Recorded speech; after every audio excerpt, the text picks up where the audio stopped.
धूप से सराबोर गांव के आंगन में एक छोटा लड़का अपने दादा के पास जाता है। सूर्य की रोशनी पत्थरों पर नाचती है क्योंकि लड़का अपने बुजुर्ग से ज्ञान चाहता है। लड़का पूछता है, दादाजी, मैं बड़ा होकर महान कैसे बन सकता हूं? दादाजी उसे एक बीज देते हैं। उनकी आंखें प्राचीन ज्ञान से भरी हुई हैं।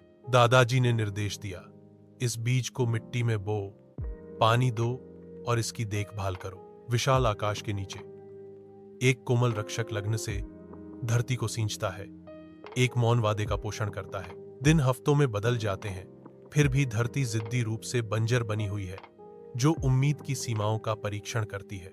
लेकिन अटूट भक्ति प्रबल होती है। जैसे ही पहला नाजुक अंकुर मिट्टी से होकर गुजरता है, नन्हा पौधा निकलता है।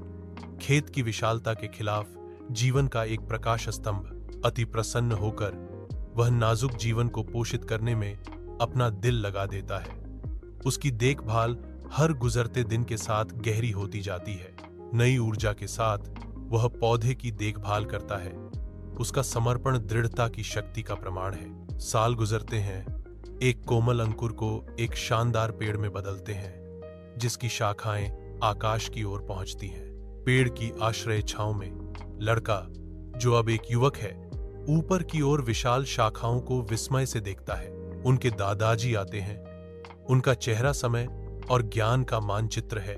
उनके कदम धीमे लेकिन स्थिर है। दादाजी कहते हैं, आप देखते हैं, धैर्य और देखभाल से एक छोटा सा बीज भी एक विशाल पेड़ बन सकता है। उसी तरह आप भी छोटे से महान बन सकते हैं।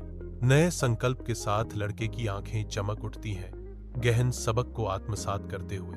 फिर मैं अब से अपने सपनों के बीज बोऊंगा, वह घोषणा करता है। उसकी आवाज दृढ़ संकल्प से गूंजती है।